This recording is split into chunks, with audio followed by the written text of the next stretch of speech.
welcome to the Glazov Gang. Tonight, an all-star cast. We have three titans with us this evening. First, Aaron Shuster, a writer, producer, director, whose credits include his hit film, The Bank Job. He is also a scholar of Middle Eastern politics and writes on foreign and domestic political issues. And back by popular demand, Anne-Marie Murrell, editor-in-chief and CEO of Politichicks.com. Woo! And the crowd is going wild. and author of What Women Really Want. We're going to talk about that. She's the co-author of that book with Morgan Brittany and Gina Loudon. And last but not least, superstar Ari David, the host of the Ari David Show podcast.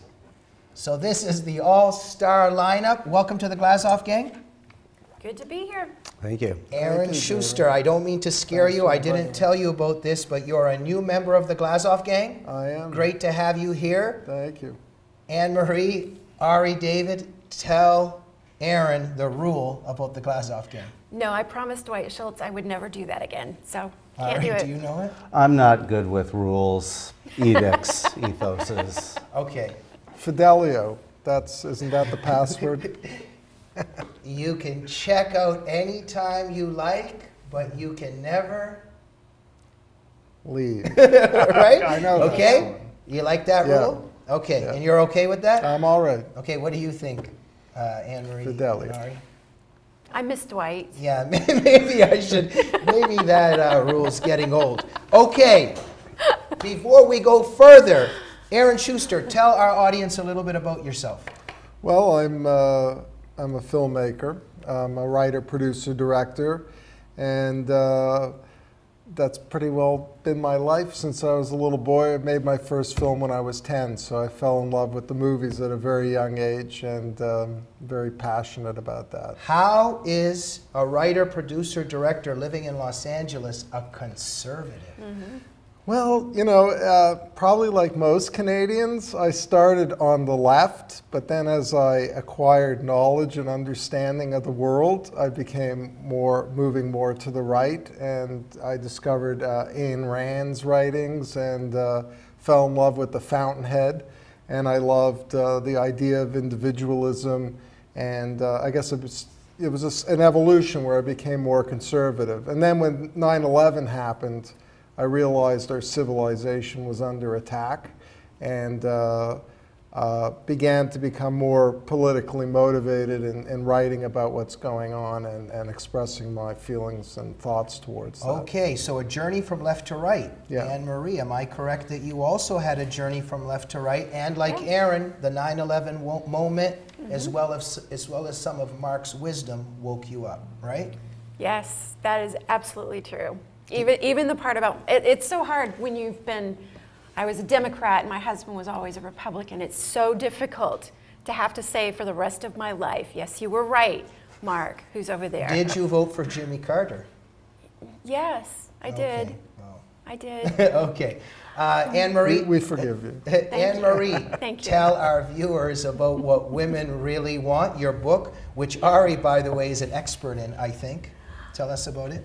I have problems with Ari, but we can talk about that another time. Okay. Can you tell us briefly? Briefly, yeah, we've been friends for like 5 years. And at the Christmas party this year, he came up to me and he didn't know who I was. He looked me right in the face and he said, "Do I know you?" Is this true, Ari? That's not exactly what happened. That's what happened. No, it's not exactly Okay, what just wait. happened. Ari, What exactly Were you happened? drunk or what happened? He was drunk. Or was it heroin? Or she looked different? Well, she is breathtaking, and I've women gotta- who look like her do always make me nervous. What happened was, I'm not good in crowds. I'm an introverted guy, and, there were a lot of people there, lots of kind of crowd noise and everything. So this beautiful woman walks right up to me, gives me a hug, which, trust me, never happens. And I was so shocked that I didn't know who it was at first. And then I saw her name tag, and it was Anne-Marie Murrell, and I felt so terrible. because it was, Okay. But we've known each other for like 5 years. Okay, thank you. it was not my best moment. Okay, maybe we'll get back to that. Anne-Marie, Very quickly, Yes. please tell our viewers about What Women Really Want. It is a wonderful book. I highly recommend it to anybody. It's written by me and Morgan Brittany and Dr. Gina Loudon. It's a great Valentine's Day gift, which is going to be after the fact by the time you see this. But really good book. Amazon, Barnes & Noble. You can get it anywhere. Excellent. Ari, tell our viewers about the Ari David Show podcast. The Ari David Show podcast is the best conservative podcast in the podcastosphere. It's available on iTunes, on SoundCloud.com, and on my website, aridavid.us. We discuss politics, culture, all the great stuff, but with the kind of aggressive flair that you don't get from most, shall we say, mainstream or establishment conservative voices. I'm also a actor and a recovering stand-up comedian and a recovering politician. Fantastic. And Aaron had a journey from left to right. Anne Marie had a journey from left to right. Oh, yeah. Left to right as well? Oh, yeah. You think it's bad you voted for Carter? I voted for Michael Dukakis. Okay, so we have 3-second thoughters here, so this will be very interesting. This is a very special Glazov gang because tonight we begin with the question, what's been on your mind? And we begin with Aaron Shuster. Oh, well, one of the things that's been bothering me was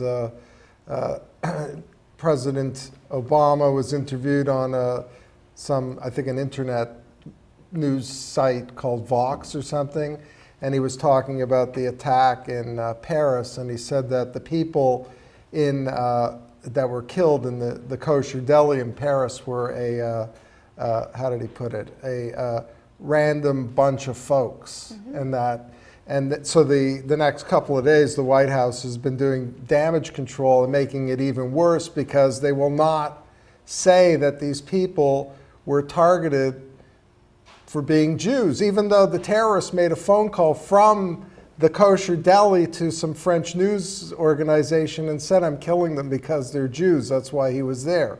So it bothers me that our president will not specifically explain what these Islamists are doing, and that anti-Semitism is a very driving factor in the whole Islamist movement. I mean, as we know, Jews are being driven out of Europe. It's down to, I just read an article, it's down to like 0.2% of the population in Europe. I mean, it's really a drop in the bucket. So that was really bothering me. Okay. And I was thinking, how would Obama talk about the Holocaust? A random bunch of folks were rounded up and shipped off to these camps. But not because they were Jewish, it was just random people. Well, Aaron, that's a very profound perspective as a scholar of Middle East politics and also as a person who understands the mind of the left because you were inside that mind. Why does Obama need to cover up that the targets are Jewish people and that the perpetrators are Muslims? Well, I don't even think it's a question of right and left. I think Obama's perspective, Obama, to me, I can't really get a handle on his mindset because... Well, it's a leftist mindset. No, but I think it's more than a leftist mindset. Okay. I think it's I think he's very, what's the word? He's very connected to the Islamic world. Okay. It could be because of his upbringing. I mean, he lived in Malaysia. He supposedly, you know, studied in a... So there's a sympathy also. There's a sympathy there. Yeah, for the I mean, we know he just had some sort of meeting at the White House where a lot of Muslim Brotherhood people were called in. Thank you. Well, I would say that all this goes together because I think that the leftist mind is always reaching out in solidarity to adversary cultures and ideologies in terms of people who hate the United States because there's a shared belief that America is the great Satan. Anne Marie, what do you think of Aaron's profound interpretation and thoughts on what Obama said about this attack on these random folks? He's absolutely right, and I agree. I think that Obama is, he will always side with whoever is the opposite of us. He'll always side with whoever is the opposite of Israel. We're seeing this over and over, and the narrative right now, and I witnessed this firsthand on our Politics Facebook page. We put a meme up of the Jordanian pilot who was burning. And it wasn't even that graphic, but we were attacked from all kinds of trolls and people, and our viewership went up 4 million, up to our post reach was up to 4 million. Wow, fantastic. We were absolutely being attacked, but at first they were saying that we were being disrespectful for showing this picture. And so I put up another post, I explained why it's important to show this. Very soon after that, the narrative changed from being disrespectful to being that we were enabling the terrorists. And real soon, right around the same time, Media Matters started putting out these headlines about stop talking about them and they'll go away. A UCLA professor pretty much said the same thing. Now they're trying to get us to stop talking about Islam completely. So there is definitely a narrative they're trying to just make us stop talking about it completely. Yeah, I guess that back during Hitler's days, if we had just stopped talking about the Nazis, or during the Khmer Rouge, if we stopped talking about the Khmer Rouge, they would have just went away. Ari, David, very profound insights by the two Glazov gang members. Your thoughts? I actually disagree with Aaron in this respect. I'm someone who has a problem essentially with everything Obama does. If Obama breathes, I have a problem with it. So that's the kind of person I am politically, in my opinions. Well, just let me interrupt for a second. We do not want Obama's death, though. We want him to keep breathing. No, but I disagree with the way he inhales, exhales, nose or mouth. The Glazov gang does not support any kind of violence or through death. a cocaine straw. Any way he breathes, I have a problem with it. Yeah, don't follow his tweets. Ari's. Don't. Okay, let's go ahead. So you disagree? Can I talk? Yes. Okay, so Aaron, the point is, Obama's a man who parses everything, and I call this pretzeling. People on the left, there's no way they can discuss any issue honestly using plain English language without getting in trouble with some political correct demarcation point that they've self-constructed for themselves. So Obama and everyone else on the left does what I call pretzeling, which is this ultra careful parsing in which even when they try to be honest, they wind up being completely dishonest. So in the case of the random comment, in my personal interpretation, Obama was speaking about the fact that victims walked into the store randomly and didn't know they were going to be the specific targets that particular day. Being that as it may, we all know about his affinity towards Islam and his, loathness to, criticize it under any terms. But I think we can actually cut him a little bit of slack in that one case. Wow. Aaron, I've never heard you say that. Oh, well, I just think it's, he's not taking on the Islamic threat in a direct way. In fact, I call him the great mitigator. He's always mitigating for Islam. He's always deflecting and obfuscating and making excuses and diversions. It's almost, I have to tell you, I have a theory that really Valerie Jarrett, who's the chief of staff at the White House, is a spy master for Iran. And I've always believed that she's the one pulling all the strings. And supposedly, she's the one running the day-to-day affairs in the White House while Obama's out playing golf. And so I personally, I think there's something much more conspiratorial going on. I don't think we understand the full scope of it at this time because they're really playing hardball. There's things going on, like all of Bush's gains, all the gains that our soldiers made in the Middle East fighting in Afghanistan and Iraq have all been overturned by Obama. Not only overturned, but everything's been overturned. I mean, his putsch in Egypt basically failed. I mean, he wanted to put the Muslim Brotherhood in power, but el-Sisi came in and took the power back.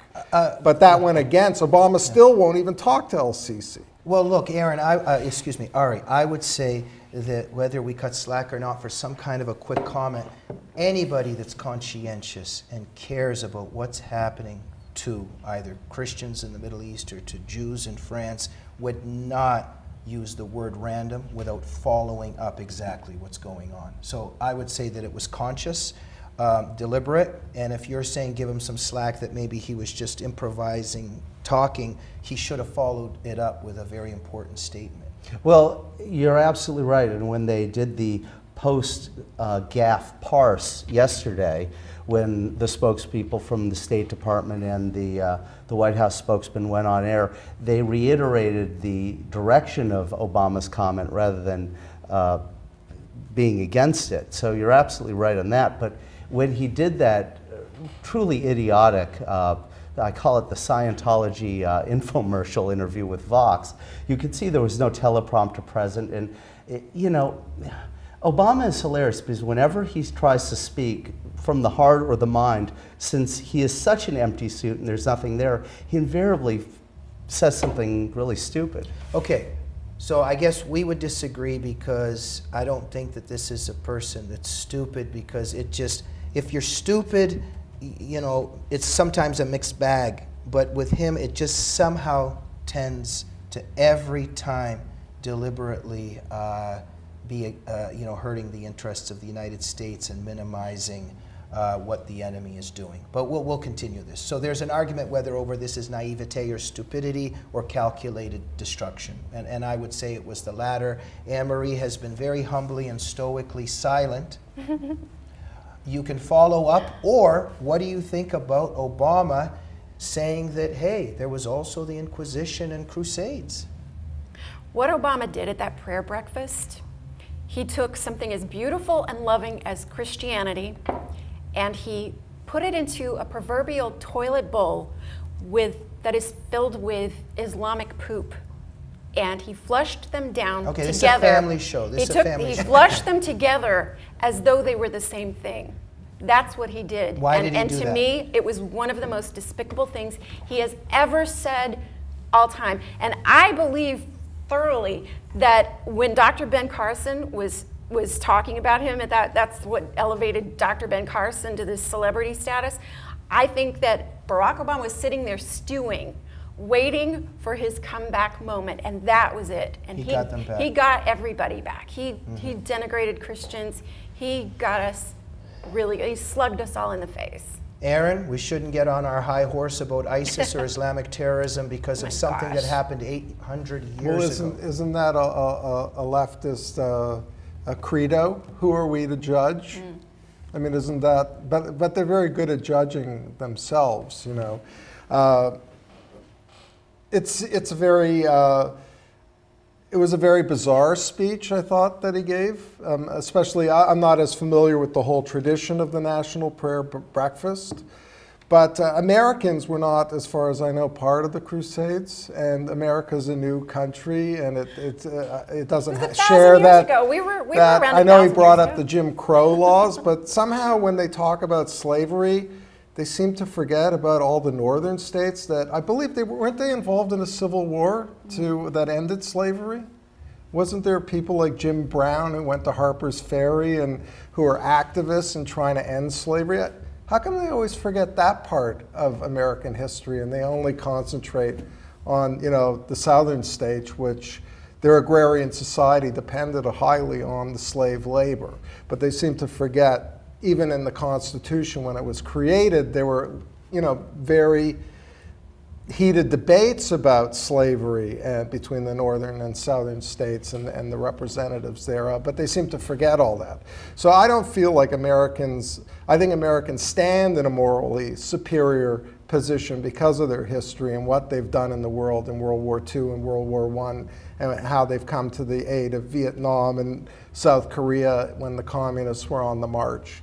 So I think we can sit on our high horse and judge. And yes. I think horses are very nice animals to sit on. And the left hates that idea that America might actually be a superior civilization, that Western culture might be superior, and that we have something to teach the world. Ari David? Well, first, a note about what Anne-Marie said about the big toilet bowl of poop, and you said there's a family show. As a dad of 2 young daughters, we spend a lot of time talking about poop and toilet training, so I think that is perfectly acceptable family subject matter. Second of all, as far as this dredging up the past, this dredging up the past thing, my wife doesn't bring up things that happened so far back that I might have done, like leaving a toilet seat up or a light on or not closing the refrigerator door. Anne-Marie didn't bring up something that upset her that was that far back. Obama is like a woman with the stuff he dredges up. You know, 1,000 years ago, your shoelace came undone in the bathroom and you didn't throw it out. You know, 500 years ago, 50 years ago.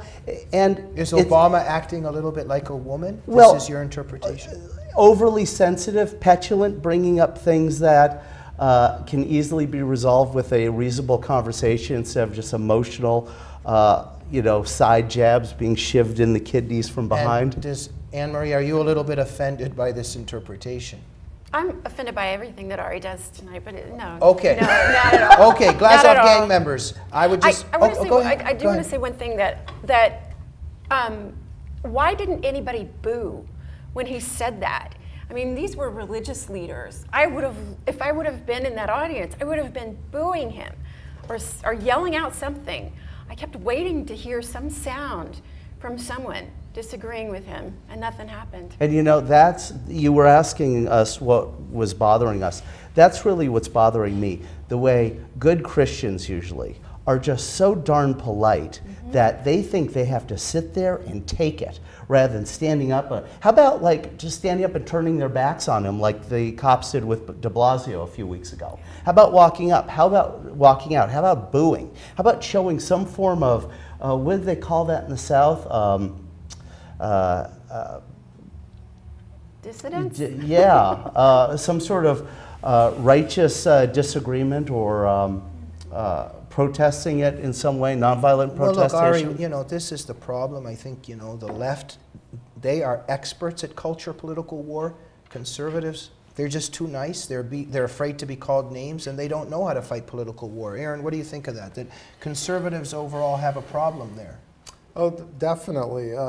Conservatives believe in fair sportsmanship. They are forthright. They're not playing underhanded games. They generally probably don't cheat at the ballots like the Democrats do. I mean, where they, discover missing ballots in the trunk of a car when they're doing recounts and things like that. Suddenly, oh, look, here's another, 10,000 votes in the back of the trunk we missed.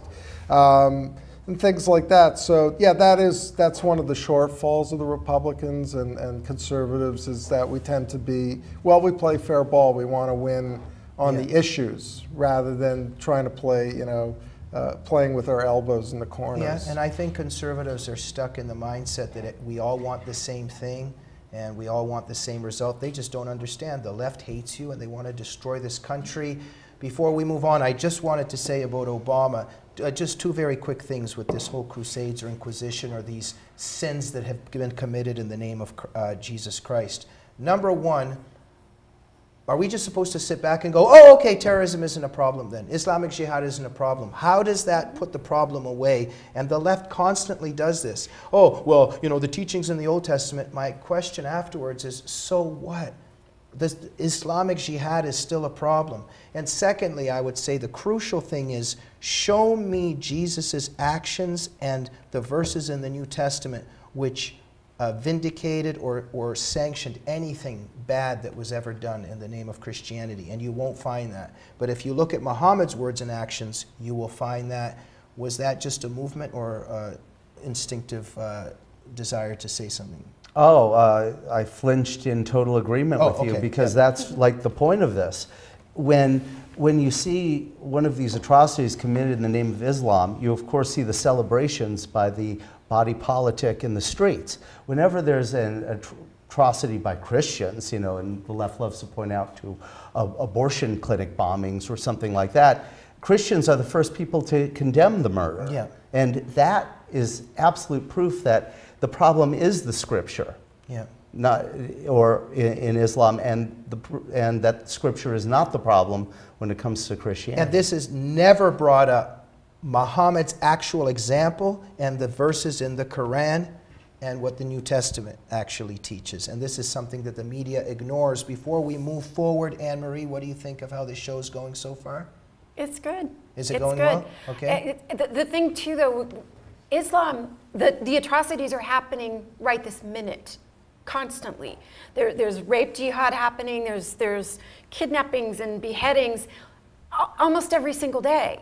It's not like this is some random act of violence every once in a while. This is happening every single day, and we're not allowed to speak about it, or they would prefer we don't, or not to call it what it is. Thank you. Yeah. Glazov gang intellectuals. Why don't we touch on Brian Williams for a minute? He's got quite an imagination. You mean making a U-turn there? He's got quite an imagination, and he's been punished a little bit. Aaron, any thoughts? I'm not surprised because I always am very weary of the media. I think they leave out a lot of things and they invent a lot of things. So to me, it's a little bit like the scene in Casablanca when they say, you know, I'm shocked to find gambling going on here. And the guy walks up and says, Captain Renault, your winnings. You know, so it's kind of like that. I wasn't shocked because nothing they do after the Rather affair where they created,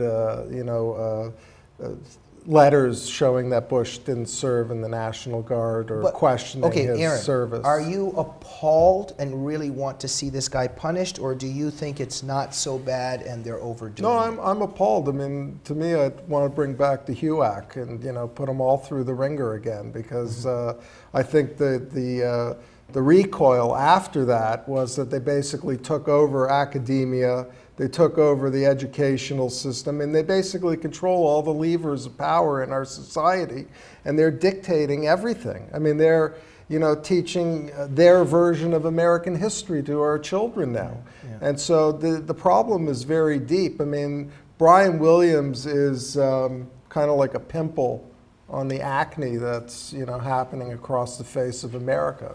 Good analogy. Ari?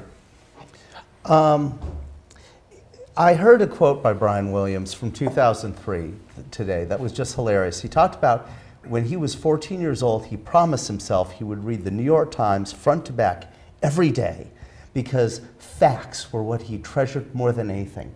And if he could just find facts in the New York Times, it would enrich him. And then he went into this career of broadcasting because facts were precious to him.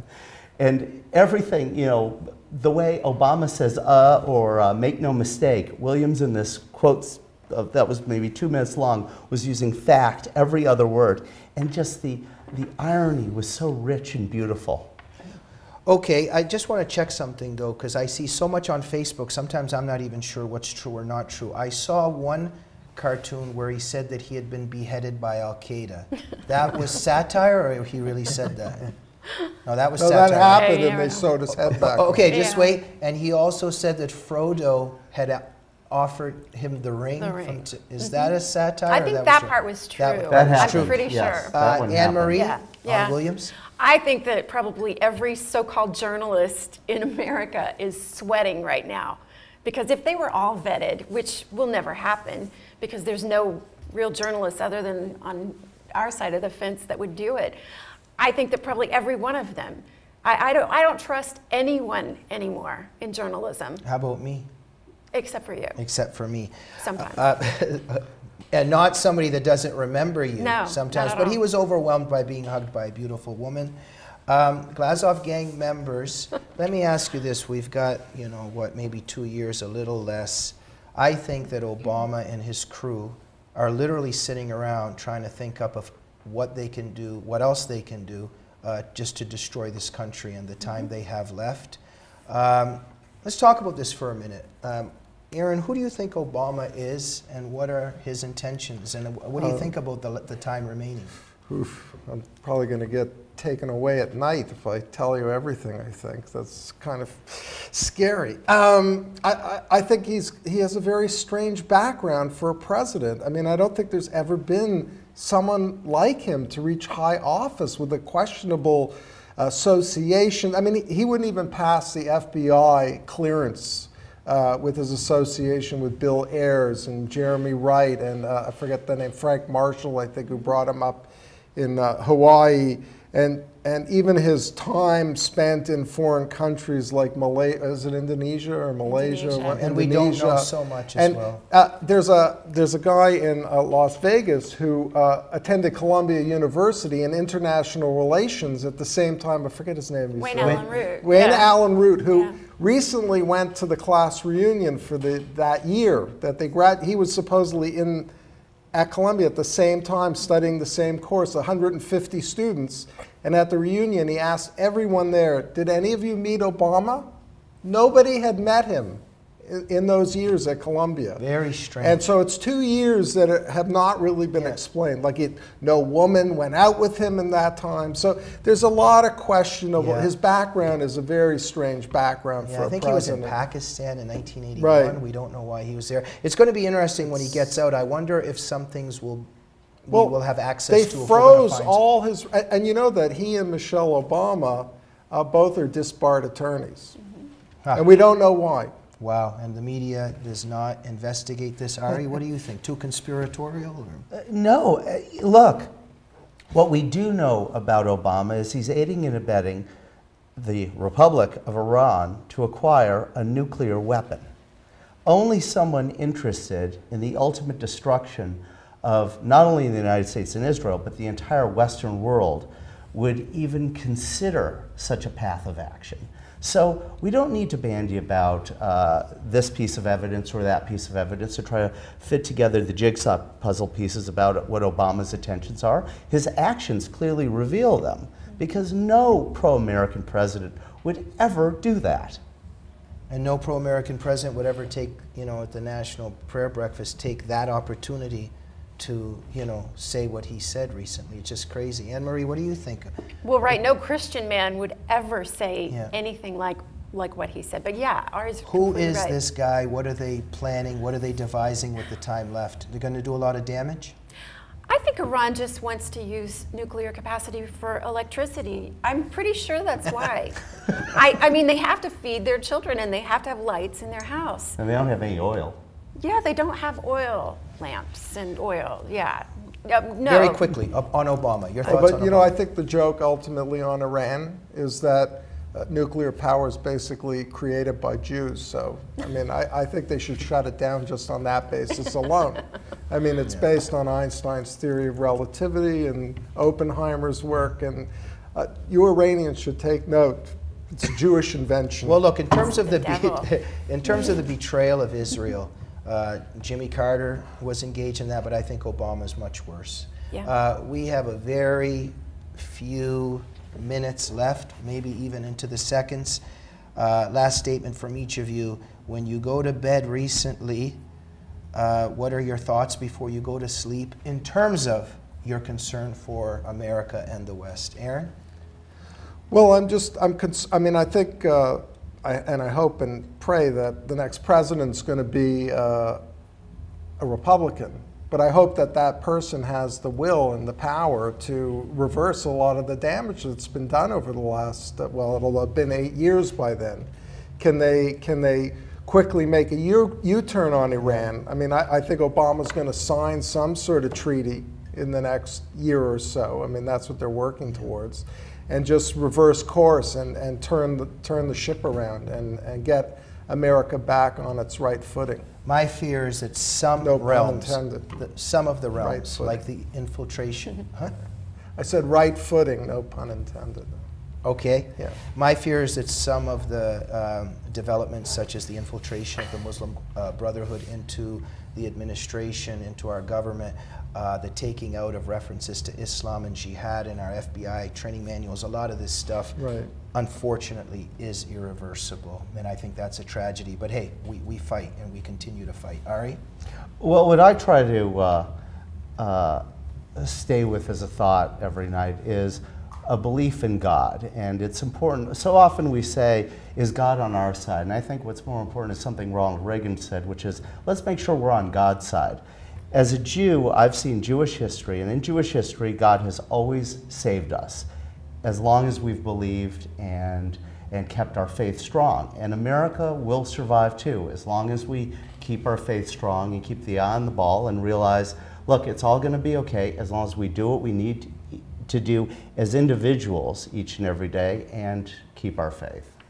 Well, thank you, Ari. That's very much appreciated. And the Glazov gang can never end so successfully as when Anne-Marie finishes with a final thought. Oh dear. Well, there's no pressure there. I think that a lot more harm can be done in 2 years. Everybody keeps saying, oh, there's only 2 more years. 2 years can be a lot of time. And I believe strongly in God. I've got a strong faith. I worry about so many other people in this country that have turned their backs on God and are laughing at God and denigrating God, and including, and that goes from the top down. I think the Democratic convention even booed. Well, they God. tried Yeah, to yeah. they tried to vote God out. I mean, they literally did that. That wasn't a myth. I'm very concerned about this country, about the damage that's been done. It's been infiltrated so deeply in so many tentacles, with Common Core, with education, with in every single aspect, and the fact that we're not allowed to talk about it, or when we do, our voices are silenced. But the only people talking about it are the people that own the narrative, that are destroying this country. We've got to take back the media. I just got an idea. Anne Marie for president.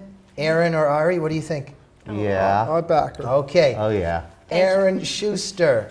Anne I'll Marie run her Mur- campaign. Pardon me? I'll run her campaign. You'll run the campaign? Yeah. And I'll kind of be the coffee tea errand boy. Okay, good. And I'll be I in like charge I'll of do a dirty tricks. political commercial. Okay, we've got a plan. Oh, one thing. Did you know Ari and I were on Dr. Okay. Phil together too? Excellent. And thought I'd throw Aaron that in should there. know as a movie producer that Anne Marie was on the A-Team special. I was, one yeah, time. I did it. Yeah. But as an extra. As an But it extra. still counts. Okay. With George Papard. Yeah. Aaron Schuster, Anne Marie Murrell, Ari David. Pleasure and a privilege. Oh, We'll see you my next week pleasure. on the Thank Glazov you. Game.